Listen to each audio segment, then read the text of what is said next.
Or should I just go That's straight? yeah, it's fine. It's fine. Nothing too critical. Well, the camera can get a good close-up of me too. Yeah. And put your hand.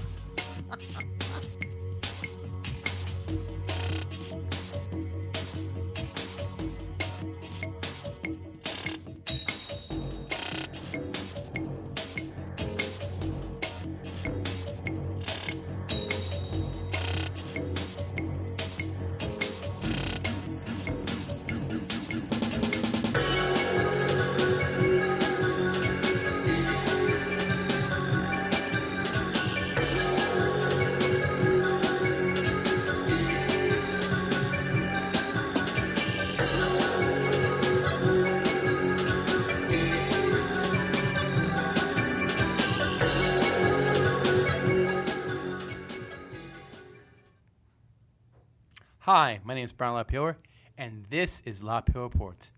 On today's program, my featured guest is a medical lab technician as well as a registered nurse, and her name is Francesca Romolo.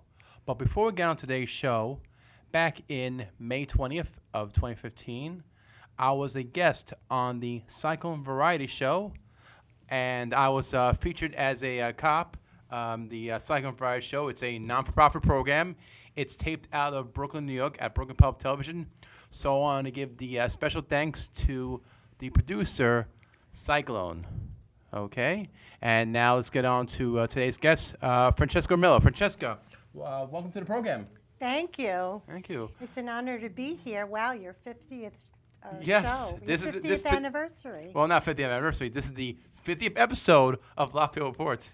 So I just want to say thank you for being a guest on the 50th show. You're welcome. Now, the reason why I have a guest on my show, I spoke to you back in January of this year at the Staten Island Community Television, the studio that we taped our programs here, at the what you call the holiday dinner. Yes, it was a Christmas party Yes. at the studio, Studio A. Inside Studio A. They took everything all down, kind of, and we discussed there. I remember seeing you. I mean, you do help out, but you also are part of the Toastmasters and Toastmasters community. But you have done 3 episodes of the program Open Mic, which is also taped for Staten Island Community Television. But know something here. I'm sure plenty of people have. Of course, they have seen you on the air of the open mic. I want the viewers actually get to know you further. Tell us more about yourself, Francesca. Well, my hopes and dreams were always to become a great actress. You know, ever since I was a little girl, Yeah. 6 or 7, even before that, I was performing when my mother went to visit relatives. She would say, "Come on, fa Marilyn Monroe, do Marilyn Monroe." Yeah. I would also sneak in the back of my parents' railroad apartments on Stanhope Street in Brooklyn, New York. You originally from Brooklyn? Yes. So was I. In Bushwick, where we first. Oh, you lived in Bushwick. I lived in the Madison section of Brooklyn. Oh. I was not too far away from James Madison High School. I lived on Ocean Avenue by Avenue R. Oh, that's nice. That's more south. Yes. But a lot of us from the province of Trapani, all those little towns in Trapani, a lot of the people there Yeah. moved to Bushwick, and especially on our block, we had a good representation of people from the province of Trapani. They were from Catabellota, Santa Margherita Bellice, Yeah. and we were from Santa Ninfa. Now I understand that Bushwick, Brooklyn is not the same anymore, except they're now hipsters. They call them. Yes. Yes, they actually Thank they God it's for the hipsters. yeah. Because Bushwick was really going down the drain. Really? Everybody just ran for the hills when it was getting bad. Right. Robberies. Right. It's mostly involving of diversity. Fires. And that's what it comes down to. But I mean, there's plenty of diversity, especially here in Staten Island, in many different parts of this in the borough. Mostly, Brooklyn today. I think some residents, because of hipsters now, I think around Parkside Avenue in Brooklyn, that's starting to come alive too now, from what I understand. It is, but you know, they're building too much in Bushwick. Bushwick is really an old Dutch town. It goes back to like the 1600s. Yeah. And we have the Onderdonk House, which is an old colonial type Dutch farmhouse that's still there on Onderdonk Avenue. Really? Yes, and it's preserved by the Ridgewood Historical Society. Ridgewood is the neighboring town. Yeah. We live right on the borderline. North Okay. Brooklyn, Bushwick is near the borderline of Ridgewood, Queens. Yeah. And, you know, it was a quaint place to grow up in. You know, we had the old houses. Then after Stanhope Street, we moved to DeKalb Avenue, which was a main street, you know, where we Yeah. had a lot of traffic buses. It was a main thoroughfare, and it was prestigious to have a house on that block. They were row houses, you know, attached on both sides, but they had such a uniqueness. They were made in the 1930s, and they were done up in Art Deco, you know, Art Deco. Yeah. It's a style of a house. Doorknobs Right. and tiles on the floor, black and white.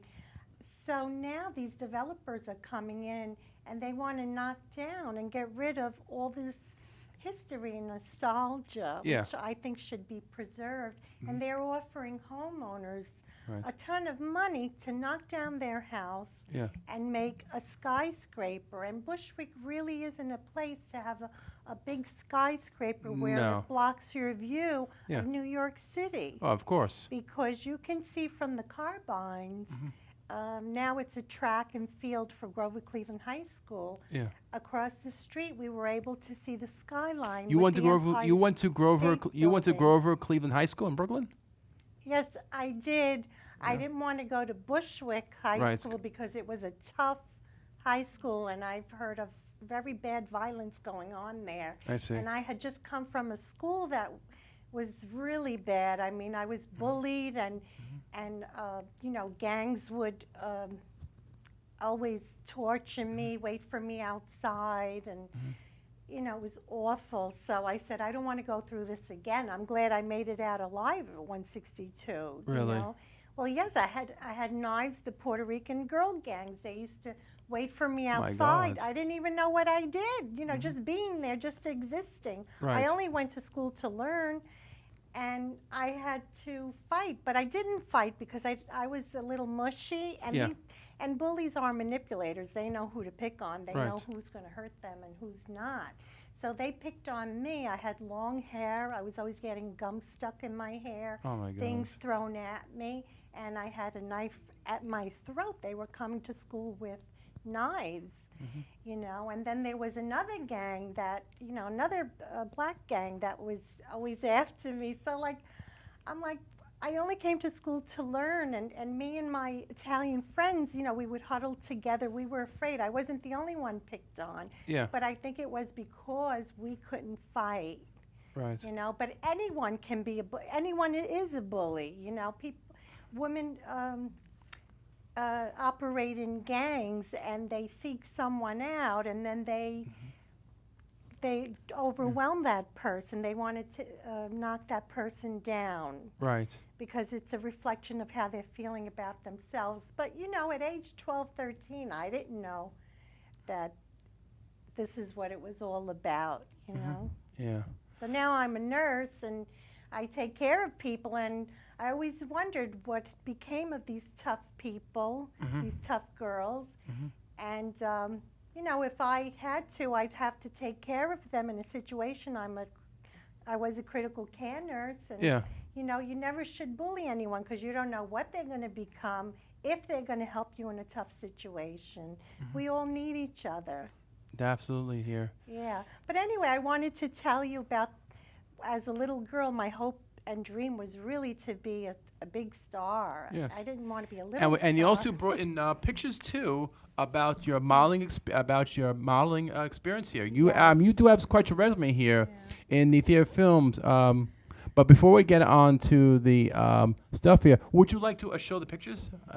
Yes. Yeah. I started out at Yeah. the same time that I was attending Lee Strasberg Theater Institute, which Yeah. I was about age 20, 21, 22. Yeah. I had graduated at age 21 Okay. to become a medical technologist. Okay. So really, this was my real first job. Wow. I was the director of serology at Wyckoff Heights Hospital at the time. Okay. And then, in the meantime, while I was studying at college and then went into my job, Yeah. I was going out on auditions, and I had Well, let's some see. photography look. Can we go front shop? Oh my God! Look at that picture, everybody. Look at this. It doesn't even look like you. Yes, I had headshots done with my name and phone number. Really? Yeah, but you know, it Okay. was hard. It was hard because I didn't want Yeah. my mother to know that I was going out on auditions. You have some other pictures too. Yes, I do. Here's a glamour shot. I liked the 1940s because as a child, even when I was less than 10 years old, I used to watch $1 Million Movie. Remember that? And I used to watch all the old movies. And when I got older, as a teenager, Yeah. I would wear the nail polish with the moons on it. Yeah. And I would wear red lipstick and do my hair in the 1940s style. You know, Yeah. Can we see that one shot? Oh, wow, that's really Yeah. beautiful. You're really beautiful. I really Look, we show the next admired. picture. This picture, I definitely like this picture right here. Well, here I was doing. This wasn't for acting, but it was that I had Can these. I see the picture here? Can we go to camera one? I went to a place. Look at this called- picture, right? You are definitely 100% Thank you. unrecognized from this picture. This is like a really true modeling shot. I just gotta say that. I'll be I very had a honest with you. photo shoot with a freelance photographer from Wilhelmina who spied me Yeah. on the bus while I was going Okay, to college. right. So I was Who 19 did the years makeup? Who old. did the makeup job in that picture? Do you remember who did the makeup? I did. You did your own makeup. Yeah. That's incredible. I'm gonna say Thank that. That's you. really, really incredible. So he took a lot of shots. And then when I had my headshots for acting reproduced like these Yeah. in the reproduction house, and I think it was Modern Age at the time, Yeah. the one who was doing the developing, who worked for Modern Age, saw my picture because he was developing it, and then he gave me a call and said, I'm also a photographer. I work here Yeah. at the printing house, Yeah. and I would like to use you as Okay. a subject, and you would get photographs. So Okay. he took commercial shots. I don't know if we could show that. Well, it's not too far away. You don't know what it is, so. He took some. We have standards department. They actually look at the Commercial shows shots. here. Let's see this other He one took here. this. Oh wow, Um, that's a colorized photo. Do you remember Yeah. how old you were in those pictures? and maybe by this time I was about 20. Yeah. Yeah, all these pictures I was only about 19 to age 23. Really? That was my heyday. You know, I Now, just curiosity. Have you showed? I always say that word. Have you showed anybody these pictures on TV before? Any of the shots that we're looking at right now. Have you showed anybody? Well, just some of them when I did my Because you were on the open open mic, Right. Chasing Al Pacino, it was Yeah. titled. Now you And have. You did have met actors, including Al Pacino. You do have a slightly behind story behind Al Pacino too. Tell viewers about Al Pacino. What was he like? What was he like to you? Oh my God, I thought he was the man that I was going to marry. You don't say. His dark brown, soulful eyes, his dark hair. I mean, he had the same coloring as me, but something would just transcend through the screen, the movie screen, to me. Something touched my heart about Al Pacino, his sensitivity and everything. And I chased him for a couple of years, especially while I was going to Lee Strasberg, because he was close to Lee Strasberg. As you know, Al Pacino is a method actor. And Lee Strasberg was teaching a master class around that time, 1980, 81, 82, at least when those were the years that I was there. And his chauffeur Yeah. would sit on the bench while Lee was in the room directly across from, to the left of the desk. Yeah. And the chauffeur, Willie, he would wait for him right in front of my desk. And for me, the tuition at Lee Strasberg was out of this world. It was too expensive, so I tried to cut down on the tuition by working behind the desk, you know, being a gopher, answering calls, Yeah. and so on. And I became friendly with Willie. And I didn't know that he knew Al Pacino or that they shared him as a chauffeur. Really? Lee Strasberg and Al Pacino. I didn't know that. So I was just being my normal friendly self with Willie because he was just sitting there waiting for an hour for the class to be over so he could chauffeur Lee back to his home. And every Wednesday I look forward to speaking to Willie. Really? And then finally, Willie revealed to me, I just kept talking about Al Pacino to him. But finally, one day, he said, you know, I'm a chauffeur for Al Pacino. I said, really, you are? Well, that turned things around. And I would ask him all questions about Al Pacino. You know, what does he eat? What does he do? And he told me that he's a good pool player. And I said, I'm a good pool player, too. And he told me that he would set up a date to play pool with Al Pacino if I would play Willie first, because Willie was a shark. He was a wonderful at billiards. And he said, if you could beat me, then I will talk to Al Pacino about you, because Al Pacino has an antique pool table at his apartment. Well, that never happened. Okay. Because of circumstances beyond Willie's control. But anyway, he told me that they were going out in the summer to do Scarface, and that Al Pacino was taking Well, that was Willie. probably 1982 when they did Scarface. Yeah, They came out in 1983. yeah, I think it was That's 82. a Brian De Palma film. Yeah. Universal Studios. Yes. So he said, I'm going out to California with Al, so you won't see me for a while, and I'll try to get his autograph for you. And I said, okay, but I'm going to write him a letter. So I wrote him a big love letter of how I am the right one for him, even though he's about 17 years older than me. Yeah. And how handsome he is, and we're both Sicilian, and I know how to cook Yeah. and clean. I'm old-fashioned, and I would make a good wife and have beautiful children with him. Yeah. Well, you know, I was a little bit fantasizing Right. because I loved him so much. I don't know. I gave it to him that last Wednesday that I saw him to take with him. I don't know if he ever gave it to him. Maybe he didn't want to bother him with it. Yeah. But all of a sudden, I got a card from Willie, a postcard of Hollywood, you know, with Yeah. the Hollywood sign. And it said, Al Pacino is in the next room right now. I'm going to ask him to write you a postcard. Yeah. And he kept his word. About 2 weeks later, I get a card from Universal Studios, a postcard, and in the back, it said, all the best to you, thank you for your support, Al Pacino. Really? And I asked Willie, did he lick the stamp also? And he said, yes, he did everything himself. I said, it wasn't you that wrote out the address. He said, no, it was him, which is true because I compared the two postcards. Yeah. And Fortunately, that's not now you Willie's. don't have the postcard because you had it locked away. Yeah, but I Right. did an open mic here, so they may have it in the archives Okay. here. They showed it when I did my Chasing Al Pacino bit. Right.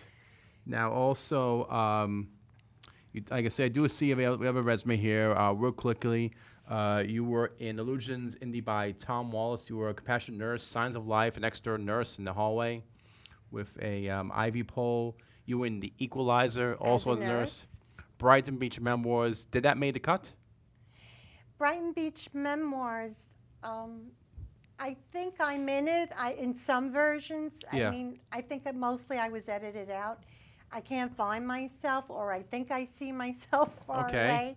But Leslie Faye was doing the extras casting at that time, and they were filming right near my neighborhood in Ridgewood, Queens, right over the borderline. Gotcha. On Seneca Avenue, because those stores were abandoned under the L, and they looked like from the 1930s. They were never touched. Right. And I noticed one unusual credit: Class of Newcomb High extra teacher. This is a B-rate. This is a B Oh film. my God! Please, yes. please. What got you into B-rated film? Let me ask you that. And vulgar. Yeah. Well, I saw an ad in Backstage. That's a lot of us at Lee Strasberg. That's what we would do. We would scan the Backstage, or we would get notices on the blackboard for the students. Uh-huh. And but that I got from Backstage, a Tromaville production. So I Right. said, okay, let me go and see what it's like. And it was in Rye, New York. And when I met the producer, he asked me if I wanted to be the main character on the motorcycle. Yeah. A motorcycle mama, but she was Yeah. she wasn't very modest Right. on what she showed. The character showed in leather and everything. Yeah. So I said, no, my mother would kill me. Are Yeah. you kidding? If she ever saw that on. Did forget about it. that made the cut on the? Well, no. So then what wound up happening is after I turned the part down, I became a teacher Yeah. when the school was exploding because Right. it was about there was a nuclear power plant right Yeah, of next course. to the high school, and somehow the nuclear material got in the water supply, and then Yes. everybody turns into punk rockers and geeks and monsters, gargoyles. Yeah.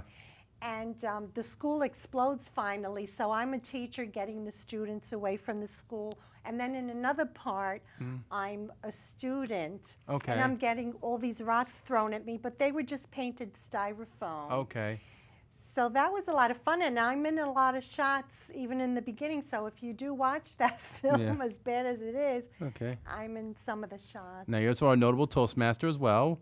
You've been in 3 commercials, one for the Berlitz School of Language, a Spanish secretary, public service announcer for the National MBS, American Association for Heart and Lung. Yes, can I interrupt for a minute? Sure, go ahead. I just want to say, remember in the 1970s when you would hear those public service announcements from the American Lung Association? Yeah.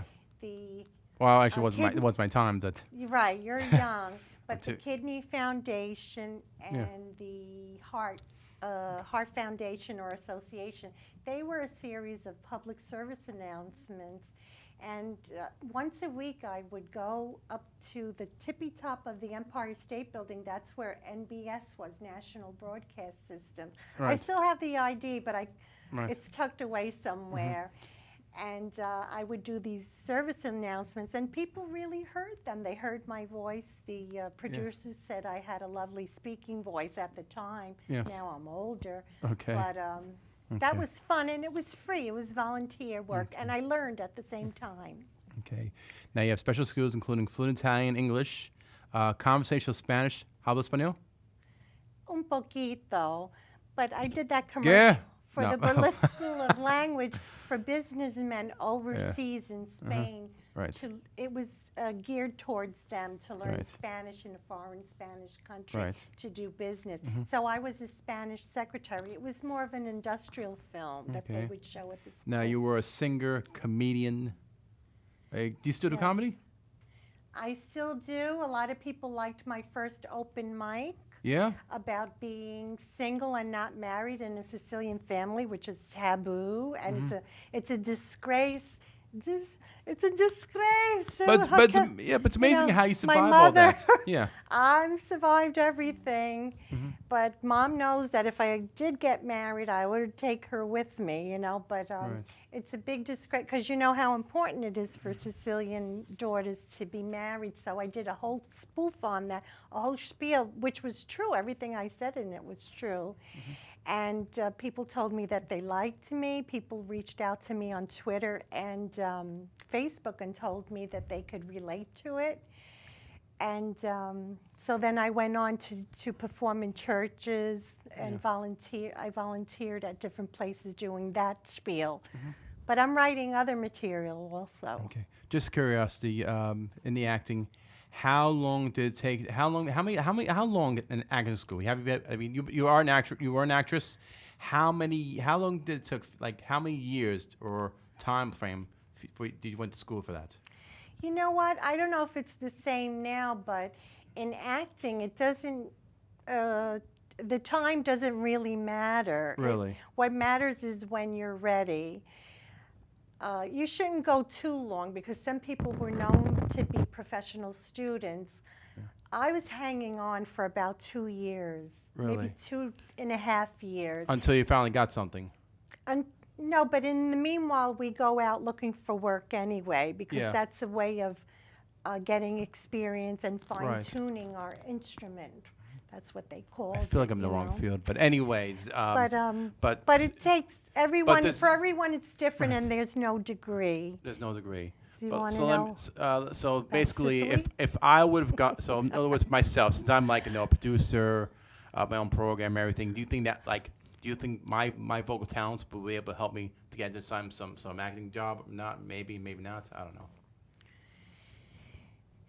Yeah, I mean, what you're doing here can help you Yeah. because it shows that you have the will. Right. And you I are also do your- live telecasts of the Fred's Pro 4 Picks too. I did that for about 4 years. We're entering the 5th season already. But Fred's the producer, Fred Kasha, this is going to be his 10th year doing the football picks. And I helped Wow. him. Yeah, I helped him out like 5 years ago. And even now, Deco director Guy Cormier helps with the program too. We do it every football season. And now new season starts in September. The only difference is in the football season is that I, of course, lost over 70 pounds, and who knows how much more weight I lost in that time frame. I used to wear a referee outfit. That referee outfit is too big on me. I Well, can't even fit anymore. You Yes. look wonderful. Thank you. Look, you have the will. Mhm. You have a show going on. Yes. And if you have support, you Yeah. really need a lot of support in the acting world You do. because you get I many can't do the blows. modeling, but I can do the at least here. Yeah, many blows to your ego, and you have to be I do need at least strong get LASIK character. surgery. I don't like seeing out glasses. I've been wearing glasses since I was at least 13 years old. And you're young. You're Yeah, only 36. 36, and you have a lot of potential. Thank you. You know, I didn't go as far as I would have liked to go, Mm-hmm. but you know, I didn't have a supportive family. I had to sneak behind my parents' back. Gotcha. Yeah, that's so rough. they Time's were definitely old-fashioned. running out, Francesca. I definitely like to thank you for coming on the program. If anybody out there wants to make contact with you, how can anybody do that? Well, I'm on Twitter. I'm on Google Plus. Okay. You know, I'm out there. I put my photographs there. Okay. I'm all over the internet, and I even have a YouTube station called Joya Mia. My mother used to call me My Joy, Okay. and she's gone now. Okay. So Francesca, definitely thanks for Yeah. coming on the program. it was If fun. anyone out there wants to reach me, they could contact me at lapierreport@gmail.com, or they could write to the studio. I would like to thank Guy Cormier, the staff and crew of the studio, and the accounting firm of Agency Advisors. To all our viewers, I'm Brian LaPayower, and this was LaPayower Report. Thank you for watching. I never thanked you that I